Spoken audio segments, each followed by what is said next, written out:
और छठे नंबर से हम शुरुआत करते हैं बटिस्टा वर्सेस ब्रॉक लेसनर की। डब्ल्यूडब्ल्यूई की हिस्ट्री में दो power house Batista the animal और द बीस्ट ब्रॉक लेसनर कभी आमने सामने नहीं आए, पर ये दोनों जब अपने डेवलपमेंटल टेरिटरी ओवीडब्ल्यू में क्लास ऑफ 2002 में थे तो इन्होंने कुछ मैचेस लड़े थे, पर कभी मेन रोस्टर पर इनका मुकाबला नहीं देखने को मिला।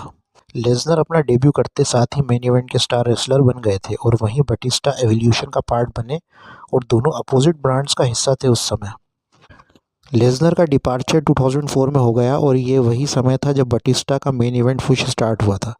2014 में जब बटिस्टा की वापसी डब्ल्यूडब्ल्यूई में हुई तब डब्ल्यूडब्ल्यूई फैंस को लगा कि बीस्ट वर्सेस द एनिमल का मुकाबला शायद फैंस को विटनेस करने को मिलेगा, लेकिन ये फ्यूड कभी नहीं हो पाया।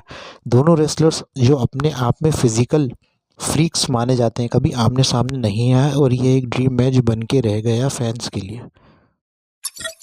और पांचवें नंबर पे आते हैं Shawn Michaels versus Brock Lesnar. क्या कारण रहा कि heart break kid Shawn Michaels और द बीस्ट ब्रॉक लेसनर कभी स्क्वाड सर्कल में नहीं भिड़े? अब यह मैच इसलिए भी नहीं हो पाया क्योंकि लेसनर डब्ल्यूडब्ल्यूई को क्विट करना चाहते थे 2004 में, और अगर लेसनर डब्ल्यूडब्ल्यूई में बने रहते तो उनका फ्यूड देखने को मिलता शॉन माइकल्स, ट्रिपल एच और जॉन सीना के साथ। हालांकि जॉन सीना के साथ ब्रॉक लेसनर का फ्यूड 2003 में हो चुका है, लेकिन 2005 के बाद जॉन सीना एक मेन इवेंट स्टार बन चुके थे और 2002 से लेकर 2004 के बीच में लेसनर और माइकल्स अलग अलग ब्रांड्स में एक्टिव थे और इनके बीच फर्स्ट इंटरेक्शन तब हुआ जब समरस्लैम 2002 के पहले रॉक वर्सेस ट्रिपल एच का मैच सेट हुआ और लेसनर ने उस मैच के दौरान इंटरप्ट किया था और इस दौरान माइकल्स भी वहां आए और लेसनर को स्वीट चिन म्यूजिक हिट किया था और फ्यूचर में लगा कि लेसनर और माइकल्स का फ्यूड शायद हमें और चौथे नंबर पे आता है Brock Lesnar versus Steve Austin. लगता है ब्रॉक लेसनर के ड्रीम मैचेस शायद इनकम्प्लीट ही रह गए क्योंकि the beast versus Texas rattles ने का मैच डब्ल्यूडब्ल्यूई फैंस शायद एक बार देखने से वंचित रह गए। किंग ऑफ द रिंग 2000 में इनका मैच होने वाला था और ऑस्टिन इस मैच को हारने के लिए बुक हुए थे, पर ऑस्टिन को ये बुकिंग पसंद नहीं आई जिसमें वे हारने वाले थे एक यंग रुकी से, और इस मैच का कोई बिल्डअप और हाइप बनाई ही नहीं गई थी।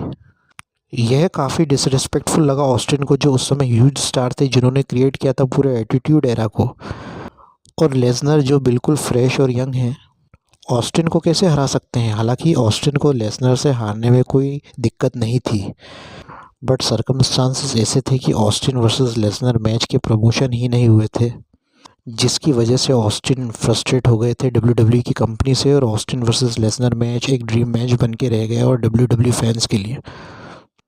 पर ऐसा बिल्कुल नहीं है कि स्टीव ऑस्टिन और ब्रॉक लेसनर रिंग में एक साथ नहीं आए।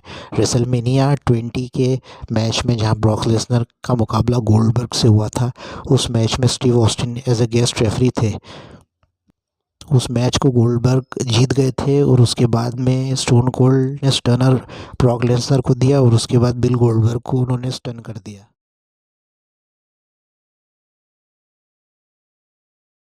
तीसरे नंबर पे आते हैं Shawn Michaels versus the Rock. अब ये कोई इत्तेफाक की बात नहीं कि heart break kid Shawn Michaels versus the Brahma bull the Rock क्यों नहीं आए डब्ल्यूडब्ल्यूई के स्क्वाड सर्कल में।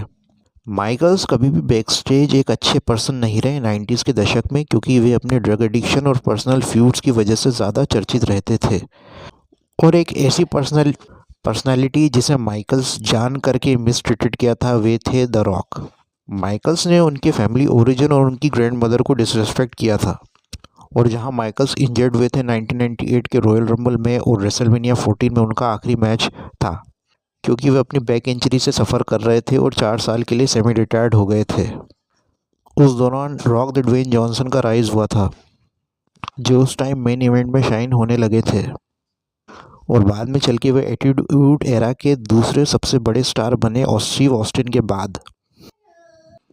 पर जब माइकल्स डब्ल्यूडब्ल्यूई में एक्टिव थे लेट 90s में तब रॉक माइकल्स के साथ काम नहीं करना चाहते थे और फैंस को कभी भी रॉक वर्सेस शॉन माइकल्स का मैच देखने को नहीं मिल पाया।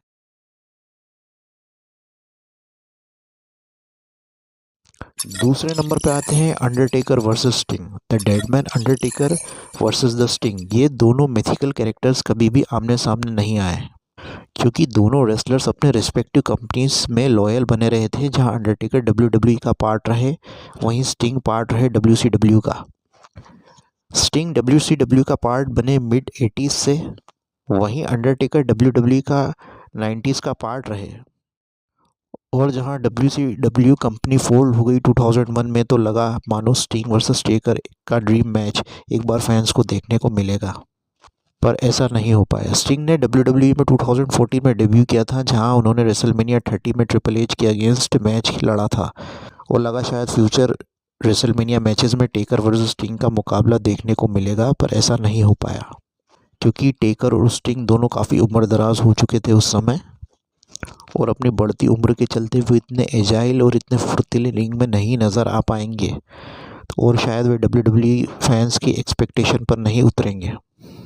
दोनों रेसलर्स अपनी प्राइम को क्रॉस कर चुके थे, इसलिए अंडरटेकर वर्सेस स्टिंग मैच भी एक ड्रीम मैच बन के रह गया जो कभी भी WWE और रेसलिंग इतिहास में नहीं हो पाया। और नंबर 1 पे आते हैं Stone Cold Steve Austin versus Hulk Hogan. Hulkamania Hulk Hogan versus Texas Rattlesnake wrestling इतिहास में सबसे बड़ी मिस अपॉर्चुनिटी रही है।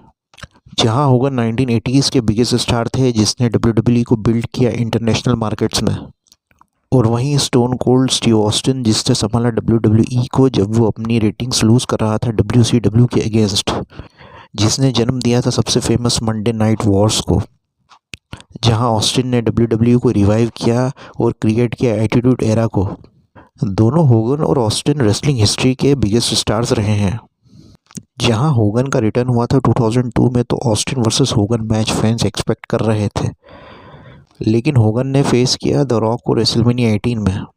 और वहीं स्टीव ऑस्टिन जिसने WCW को आउट ऑफ बिजनेस कर दिया था, पर कथित तौर पर यह मैच नहीं हो पाया ऑस्टिन वर्सेस होगन का। इसके विपरीत हल्क होगन ने फेस किया था रॉक को द रेसलमेनिया 18 पे, और वो एक लाजवाब मैच हुआ था। पर फैंस को उम्मीद थी कि अगले रेसलमेनिया 19 में ऑस्टिन वर्सेस हल्क होगन का मैच देखने को मिलेगा, लेकिन ऐसा नहीं हो पाया। तब तक लाइक शेयर करें। फिटनेस एंड रेसलिंग फैक्ट्स को मैं आपको फिर मिलूंगा एक नए वीडियो में एक नए टॉपिक के साथ। तब तक स्टे अपडेटेड।